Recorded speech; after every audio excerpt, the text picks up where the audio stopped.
Hey, what's going on, guys? Coach Clayton with Upper Class Sports here with another video for you. Today's video, we are going to be talking about 5 at-home velocity boosting tips.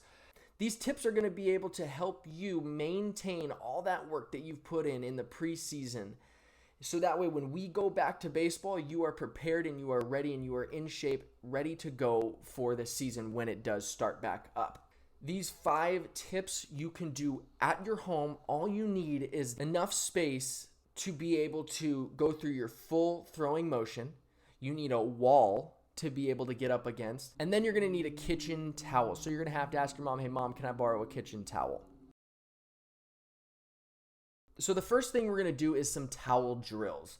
So for the towel drills, you're just going to need a kitchen towel. What you're going to do is you're going to go ahead and fold that thing in half and then fold it in half again. Then you're going to take your 2 fingers, your pointer finger and your middle finger. You're going to wrap the towel around your middle finger, and then you're going to go ahead and make a fist. That's going to be like you have the ball in your hand. From there, we are going to go ahead and get on our knees and go through our throwing motion from our knees to go ahead and isolate the upper body. From there, we're going to go into an infield style throw. We're going to go ahead and act as if we're fielding a ground ball and going through our throwing motion. This is going to get our feet moving, get us some rhythm, and get our body in sync.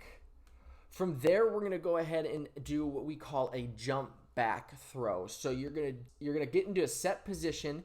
You are going to jump back 6 to 8 inches and go through your throwing motion from there, exploding off of that back foot as you make the throw. From there, now we need the wall. So you're going to get up against the wall with your back foot, using the base of the wall as the rubber. And what you're going to do is you're going to go through your complete throwing motion up against the wall, pushing off of the wall and going through your throwing motion. Tip number 2, this is a drive your hip drill. What you need is the wall. Again, you no longer need the towel. What you're going to do is you're going to get up against the wall with both of your feet. You're going to come off the wall 1.5 feet, and you are going to cross your legs together. From there, you are going to lift your leg and you're going to drive off of your foot, and you are going to drive your hip into the wall. Now notice, the hip goes into the wall, not the front leg, not the front shoulder, hip only. We want to make sure that that hip is leading the charge and driving to home plate. Once you are up against that wall, give yourselves a couple pushes off of your back foot to get you to feel you pushing your hip towards home plate. From there, drill number 3 is a hip and shoulder separation drill. So what you're going to need is the wall again, and you're going to get your toes up against the wall and your front knee up against the wall, and then you're going to get in basically your throwing position at foot strike, and you're going to take your hands, put them in your glove, and you are going to turn your shoulders to get your shoulder facing the wall, and then you're going to turn your back foot and your hips to get your hips to try and square up to the wall. And what it's going to create is this hip and shoulder separation. When Aroldis Chapman first came into the league, they said his hip and shoulder separation was 17 degrees more than the big league average. That's a lot. And so they said that that's what they think leads to why he threw 105 miles an hour when the big league average was like 92, 93 miles an hour. So this hip and shoulder separation drill, you can do this thing every day and try to go just a little bit more each and every day to try and get yourself to train that hip and shoulder separation. From there, we are going right into a workout. We are going to do a full body workout, starting with the lower half. What we're doing here is we're adding some explosive movements and some stabilization movements.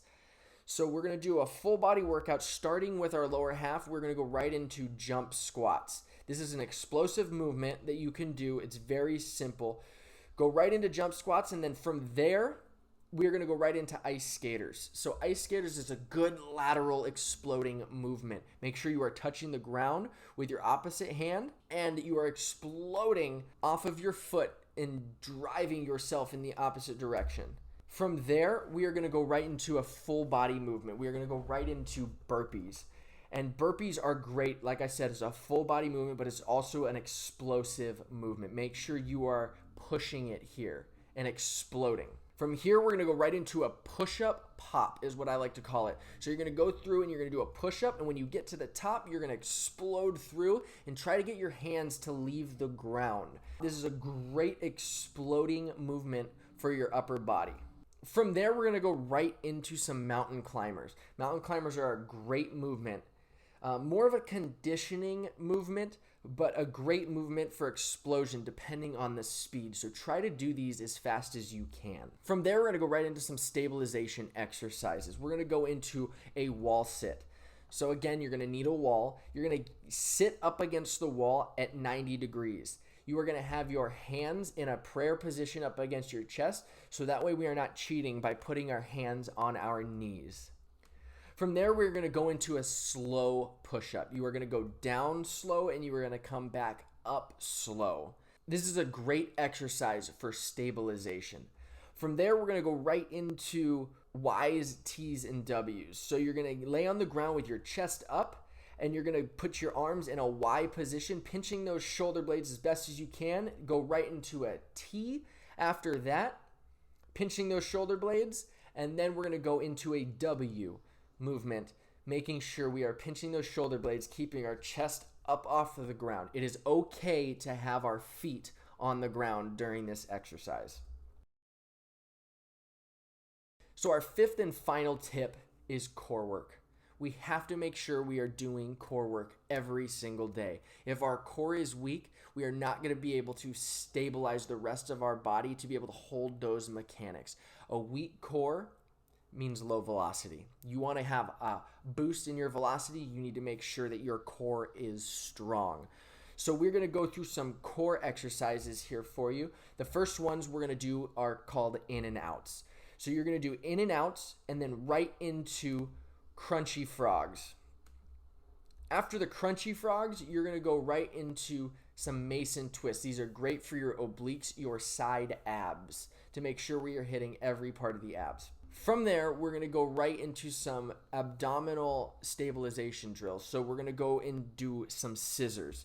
So these scissors, what you want to make sure is that you can get to this 90-degree L with your legs. Your foot is 6 inches off the ground, and your other leg, try to get it as close to 90 degrees as possible with your other leg, keeping it as straight as possible and holding it for a few seconds before you switch. Then we're going to go right into a 6-inch hold. You're going to hold your feet up off of the ground about 6 inches with keeping your legs completely straight and your head on the ground. Then we're going to do some flutter kicks to cap off the workout. So there it is, guys. 5 at-home velocity boosting tips. If you can do these 5 every day, this workout should take you about 20 minutes. I'm sure everybody has 20 minutes in their day. I hear a lot of guys saying, oh, there's nothing to do. Well, here's 20 minutes of something to do for you. If you can make sure you can do this every single day, when we get back to baseball, your game is going to be above a lot of other guys who decided to take this time to do nothing. So I hope you guys enjoyed this video. If you did, please go ahead and give it a thumbs up. And go ahead and comment below and let me know if you guys enjoyed this style of video, and I can go ahead and do more of these videos in the future. Don't forget to hit that subscribe button, and we will be back soon with another video. Thanks, guys. Have a good one.